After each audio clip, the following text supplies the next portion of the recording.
Nous sommes aujourd'hui le 3e dimanche de l'Avent et nous nous rapprochons du dimanche de la Nativité, célébrant la naissance de notre Seigneur et Sauveur Jésus-Christ. Durant cette période, nous nous souvenons d'une attente, celle de la venue de l'Emmanuel Dieu, Dieu devenu homme, Dieu vivant parmi les hommes. Aujourd'hui, nous sommes concernés par une autre attente, car avant de quitter cette terre, le Christ a promis qu'il reviendrait, et cette deuxième venue, nous l'attendons toujours. Seulement, nous ne sommes pas dans une attente passive, mais dynamique. Lorsque le peuple de Dieu se rassemble, c'est non seulement pour rendre un culte vivant à Dieu, lui rendre grâce pour tout ce qu'il est, qu'il fait et qu'il nous accorde, mais c'est aussi pour dire « Maranatha, viens Seigneur ».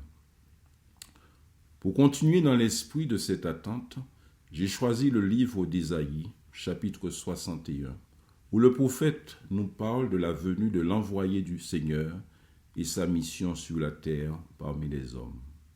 Ce passage est très important dans la Bible. Il nous sert d'arrière-fond pour comprendre la messianité de Jésus. Pourquoi Dieu l'a-t-il envoyé dans le monde? Le Seigneur Jésus, en commençant son ministère par la lecture de ce texte d'une grande richesse, lui donne sa lettre de noblesse et le rend incontournable. En Luc, nous lisons, « Comme à l'accoutumée le jour du sabbat, Jésus entra dans la synagogue, il se leva pour lire les Écritures et on lui remit le rouleau du livre du prophète Ésaïe. Il le déroula et trouva ce passage où il est écrit « L'Esprit du Seigneur est sur moi. Il m'a choisi pour son service afin d'apporter la bonne nouvelle aux pauvres. Il m'a envoyé pour proclamer la délivrance aux prisonniers et aux aveugles le retour à la vue, pour libérer les opprimés, pour annoncer l'année où le Seigneur leur manifestera sa faveur. » Puis Jésus roula le livre, le rendit au serviteur et s'assit. Toutes les personnes présentes dans la synagogue avaient les yeux fixés sur lui. Alors Jésus leur dit, « Ce passage de l'Écriture est accompli aujourd'hui pour vous qui m'écoutez. » Le prophète commence par une déclaration qui souligne deux éléments fondamentaux concernant le Messie. Le premier, c'est que le choix et le rôle du Messie dans la Bible dépend de l'Esprit de Dieu. L'Esprit du Seigneur est sur moi. Il m'a choisi. Dans la parole de Dieu, le Messie, c'est celui qui a reçu l'onction, le signe qu'il a été choisi par Dieu, qu'il a été appelé par l'Éternel pour accomplir une mission en son nom. Le Messie ou le Christ désigne donc une personne qui a reçu une onction d'huile. Et on constate, avant d'être attribué à Jésus après sa résurrection, le titre de Messie était d'abord conféré au roi au moment de son intronisation, après qu'il ait reçu l'onction. Cela symbolisait l'investissement du roi par l'Esprit et faisait de lui le représentant de Yahweh, le représentant de l'Éternel à la tête de son peuple. Mais ce titre a aussi servi à désigner d'autres personnages importants dans la Bible, comme le prêtre et le prophète. Dans la tradition biblique, on n'était pas roi, prophète ou sacrificateur par son bon vouloir, mais c'est l'Esprit du Seigneur qui choisissait le prophète ou le roi, le sacrificateur, d'où cette expression récurrente dans la Bible, rempli par l'Esprit ou saisi par l'Esprit. Le Messie ne se choisit pas lui-même, mais c'est l'Esprit de Dieu qui le choisit. Dans 1 Samuel, il est dit, l'Éternel dit au prophète à propos du jeune David, « Lève-toi, oins-le, car c'est lui. » Nous observons que David n'a pas été choisi comme roi pour sa beauté, ni pour son courage, mais parce que Dieu l'a choisi. Son cœur battait déjà au même rythme que le cœur de Dieu afin de le servir. L'Esprit de l'Éternel saisit David à partir de ce jour et dans la suite. L'autre élément important que met en évidence ce texte, c'est l'objectif de la mission du Messie, une double mission. D'une part, le Messie est choisi par l'Esprit du Seigneur pour son service. Il est consacré au Seigneur pour le servir. D'autre part, le Messie a reçu de la part du Seigneur un mandat de libération en faveur des hommes. Dans les évangiles, Jésus dit qu'il est venu comme serviteur de Dieu. Il est venu non pour être servi, mais pour servir, donner sa vie en rançon. Sa mission était une mission de service. Il y a un épisode très intéressant et en même temps très émouvant à propos de Jean-Baptiste dans les évangiles. Emprisonné sous Hérode, alors que le découragement commence à le gagner et qu'il est tenté d'abandonner la foi dans le Messie, Jean entend parler des œuvres du Christ. Alors il envoya quelques-uns de ses disciples demander à Jésus, « Es-tu le Messie qui doit venir ou devons-nous attendre quelqu'un d'autre ?» Jésus leur répondit, « Allez raconter à Jean-Baptiste ce que vous entendez et voyez. Les aveugles voient, les boiteux marchent, les lépreux sont guéris, les sourds entendent, les morts reviennent à la vie, et la bonne nouvelle est annoncée aux pauvres. Heureux celui qui n'abandonnera pas la foi en moi. » Pour encourager Jean-Baptiste, Jésus lui donne les signes qui accompagnent sa mission. Ce qui me frappe dans ce chapitre 61 d'Ésaïe et qu'on retrouve ailleurs dans les évangiles, c'est la description des personnages vers qui le Messie est envoyé. Le texte précise, « L'Éternel m'a mandaté, m'a choisi pour proclamer une année de grâce.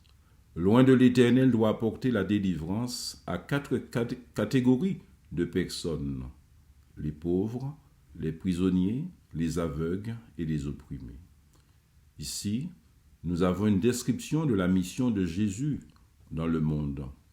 Dans un premier temps, il nous parle littéralement de l'expérience concrète des Juifs auxquels il fut primitivement adressé vers 735 avant notre ère. Ils étaient alors aux prises avec leur grande épreuve nationale liée à l'exil. Mais nous pouvons aussi penser que dans ce texte, Jésus présente Israël, le peuple de l'Alliance, comme une parabole vivante de l'humanité, pécheresse et souffrante. La mission du Messie touche tous les aspects de la vie de l'homme, physique, spirituel, moral, politique, économique et social. C'est une mission qui concerne les pauvres, les désespérés, les prisonniers, les opprimés, les aveugles, les infirmes, les boiteux, les lépreux, les endeuillés, les sourds. Ce ne sont pas des personnes bien portantes, mais des malades, des personnes fragiles, vulnérables, faibles, déçues, cabossées, frustrées, méprisées, rejetées. Bref, il s'agit de tous les laissés pour compte de la société. Des personnes qui ont l'air pitoyables, à l'image de la pauvre plante qui sort d'un sol desséché, qui n'a ni l'allure, ni le genre de beauté qui attire les regards. Ce sont des personnes invisibles, trop effacées pour être remarquées. Elles sont celles qu'on méprise, celles qu'on ignore, les victimes, les souffres-douleurs. Le Messie leur est envoyé pour apporter un message de consolation spirituelle. À ces personnes qui sont dans une grande détresse morale, Jésus leur apporte la délivrance. Le message du Messie pour eux est d'abord un message de restauration spirituelle. Le texte dit « Je suis envoyé pour apporter un réconfort à ceux qui sont en deuil. Ils portent le deuil de Sion, mais j'ai mission de remplacer les marques de leur tristesse par autant de marques de joie. La cendre sur leur tête sera remplacée par un splendide turban, leur mine douloureuse par une huile de joie, leur air pitoyable par un habit de fête.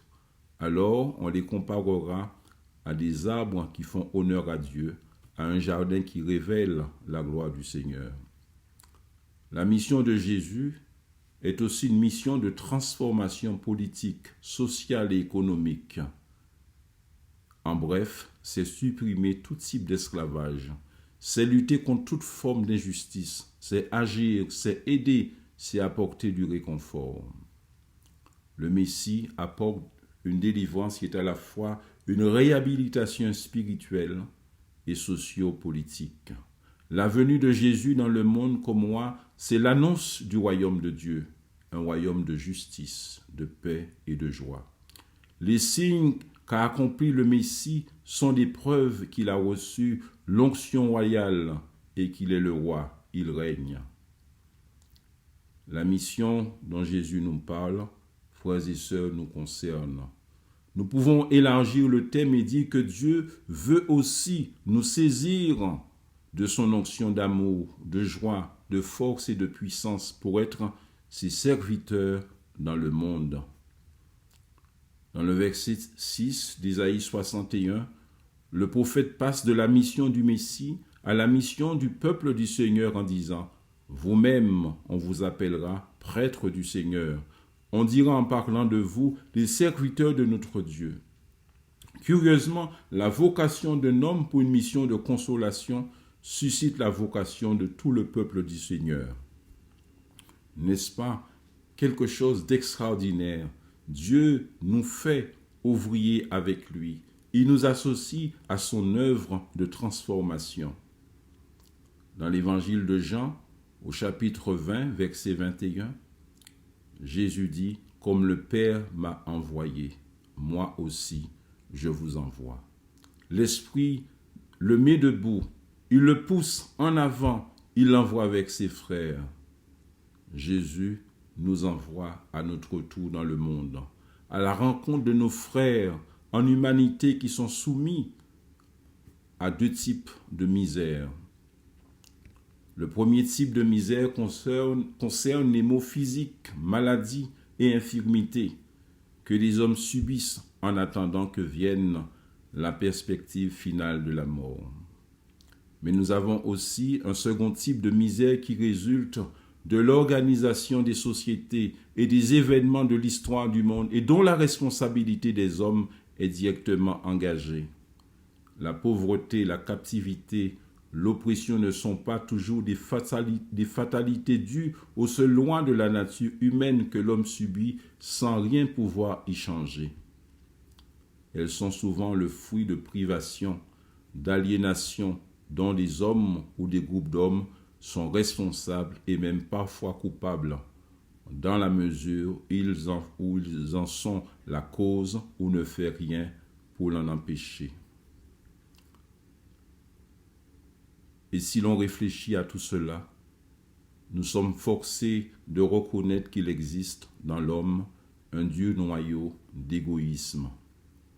En effet, les hommes et les femmes sont aux prises avec une pauvreté, une captivité, un aveuglement, une oppression d'un ordre spirituel concret qui les dépasse et qui nous dépasse. C'est une misère profonde et universelle, difficile à saisir, mais pourtant réelle, que la Bible appelle le royaume des ténèbres ou l'empire du péché, c'est-à-dire la présence et la puissance du péché dans l'homme. Mes frères et sœurs, par la voix de Jésus, Dieu nous fait savoir qu'il prend en charge le destin de toutes les victimes. Il leur annonce la bonne nouvelle de leur libération. Il nous enseigne que par son esprit, il veut opérer une transformation en profondeur dans le cœur des hommes. C'est pourquoi nous ne devons pas rester uniquement sur le plan des réalités temporelles. Ce serait trahir le message de l'Évangile. En effet, nombreux sont les hommes et les femmes qui vivent à la surface d'eux-mêmes, inattentifs à leurs conditions intérieures. Or, si nous nous examinions sérieusement et lucidement, non seulement dans l'intimité de nos convictions individuelles, mais aussi dans les faits des civilisations et des sociétés qui nous façonnent et nous conditionnent, nous verrions aussi que sur ce plan-là, nous sommes infiniment pauvres et misérables.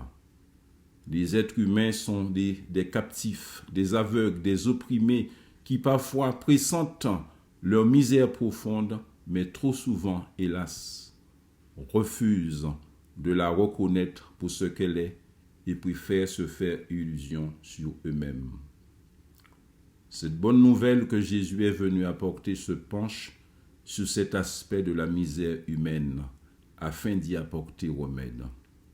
En ce sens-là aussi, il a apporté la bonne nouvelle aux pauvres, proclamé la libération des captifs, la guérison des aveugles, la mise en liberté des opprimés. L'année de grâce du Seigneur doit être entendue avec cette force, cette conviction sans laquelle peut-être nous n'aurions pas deviné par nous-mêmes l'importance. Il existe donc un esclavage, une aliénation, un aveuglement qui atteignent tous les hommes à la racine même de leur être, de leur réflexion, de leur liberté, de leur engagement dans l'action. Il en résulte une conséquence inévitable.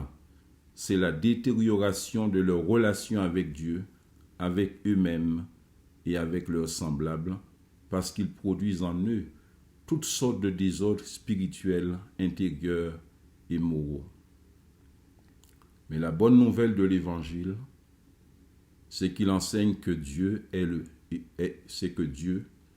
Dieu seul est capable de libérer les hommes de cette misère. Lui seul peut faire passer les hommes des ténèbres à la lumière, du royaume de Satan au royaume du Fils de son amour.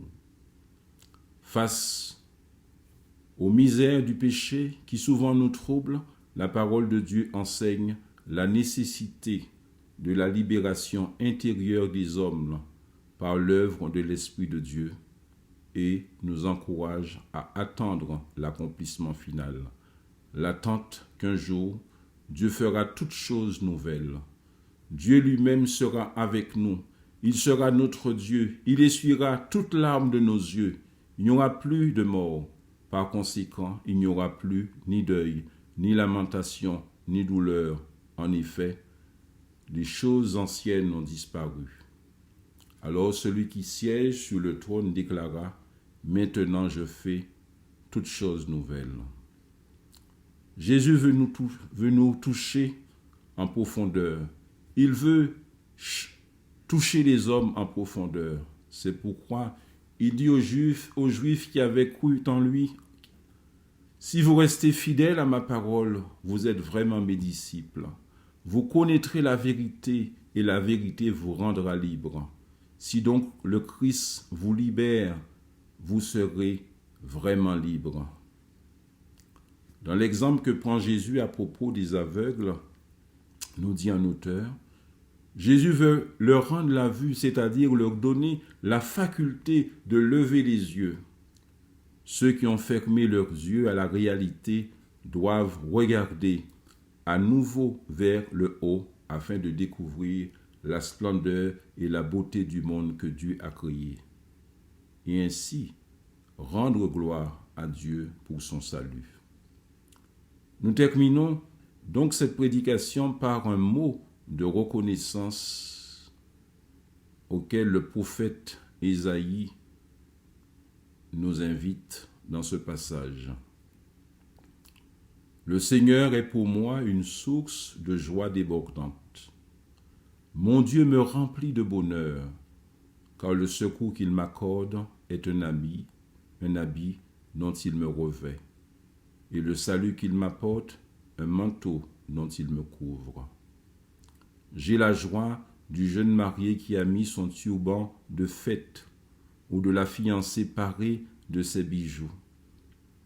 En effet, comme la terre fait sortir les pousses, ou comme un jardin fait germer ce qu'on y a semé, ainsi le Seigneur fera germer le salut et la louange devant l'ensemble des peuples. Amen.